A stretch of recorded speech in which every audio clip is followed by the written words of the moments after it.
Hello dear friends, तो इस video में अपन डिस्कस करने वाले हैं EMRS PGT टियर 1 का जनरल हिंदी। ठीक है, जनरल हिंदी में आपके 10 क्वेश्चन आए थे और जनरल इंग्लिश में आपके 10 क्वेश्चन आए थे। ये दोनों को मिलाकर हमें 8 मार्क्स लेकर आने थे और जो कि आपके कितने होते हैं 40% होते हैं। ठीक है, तो इंग्लिश का मैंने प्रीवियस वीडियो में एक्सप्लेन करके बता दिया है कि मैं क्या आंसर्स करके आई हूँ।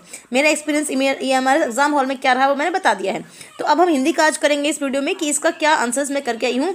और आप लोग जो देख रहे हैं वो कमेंट सेक्शन में मुझे मेंशन जरूर करेंगे कि आप लोग क्या आंसर्स करके आए, क्या मेरा जनरल जो लैंग्वेज सेक्शन है वो निकल जाएगा क्या, है ना। इसके लिए आप इंग्लिश वाला भी वीडियो देखेंगे मेरा और हिंदी वाला भी अभी देखेंगे। देखिए, अनुलोम का विलोम, अनुलोम का विलोम शब्द क्या होता है। तो अनुलोम का देखो भाई, अनुलोम का अवलोम होता है ना। अवलोम यहाँ पे कोई ऑप्शन सॉरी अनुलोम का अनुलोम विलोम है ना, अनुलोम विलोम ही आता मुझे तो याद। देखो तो ऐसे ऑप्शन इसका प्रतिलोम दिया हुआ था जो मैं करके नहीं आई हूँ।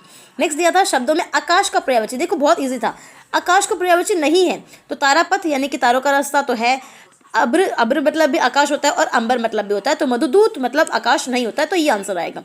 वीरोचित, वीरोचित में संधि कौन सी है। तो वीर प्लस उचित। देखो वीरोचित, अब देखो वीरो प्लस चित तो कुछ होता ही नहीं है, वी प्लस रोचित भी कुछ नहीं होता है ना। तो ये ऑप्शन से सारे गलत थे, यहाँ पे आपका आंसर यही है, वीर प्लस उचित, ये ऑप्शन आएगा इसमें। इसके बाद वर्तनी की दृष्टि से शुद्ध शब्द। देखो शुद्ध शब्द साफ साफ हमें दिख रहा है, ये भी अगर हमें संधि आती है अच्छे से। तो वधुत्सव में वधु प्लस उत्सव हुआ है ना, वधु प्लस उत्सव हुआ है। अब वधु होता है छोटा, वो छोटा आता है, लेकिन वधुत्सव जब हो गया है तो वधुत्सव में आपका बड़ा हुआ जाएगा। तो this is the correct answer, ये आपका थर्ड आंसर था। फिफ्थ में देखिए असंगत कौन सा है। तो देखो निरामिष शामिश सही है, ग्राह्य ताज्य सही है, कनिष्ठ ज्येष्ठ सही है, लेकिन उत्कर्ष का निष्कर्ष नहीं होता है ना। तो यही ऑप्शन जो है वो गलत था, ये साफ साफ हमको दिख रहा था। तो हिंदी अकॉर्डिंग टू मी बहुत ही ईजी आई थी। बयार का पर्यायवाची, देखो जल तो नहीं होता, अग्नि भी नहीं होता और धरती भी नहीं होती। गांव में अगर हम रहे हैं तो गांव में बोलते हो आज तो बहुत बयार चल रही है ना, कैसी बयार चल रही है। तो बयार is a word for Hindi. पवन, पवन को बयार बोलते हैं। विद्यासागर का समास, तो विद्यासागर का समान देखो विद्या का सागर होता है, विद्या के लिए सागर या विद्या और सागर नहीं होता है ना। तो बहुत ईजी था, इसका आंसर ऑप्शन 1 होगा, विद्या का सागर। जो व्याकरण का जानता हो, तो जो व्याकरण को जानता हो वो ये तीनों ऑप्शन नहीं होगा भाई, क्योंकि तीनों ही सेम है, क्या फर्क है। तो ये ऑप्शन होगा इसका व्याकरण, ये ठीक है। ये फोर्थ आंसर जो है व्याकरण, ये होगा आपका जो व्याकरण को जानता है।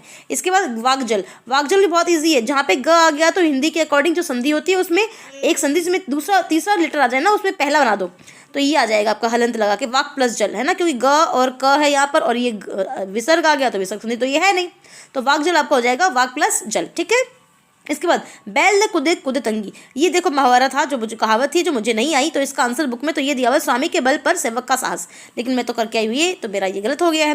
तो ये मैंने अपना आंसर डिटेल आपके साथ शेयर किया है। आप लोग मुझे बताइएगा मेरे कितने सही हैं और क्या आपका भी रिस्पॉन्स रहा, क्या आप करके आए हैं वो भी आप मुझे बताएंगे। Thank you so much for watching guys, मिलेंगे अगले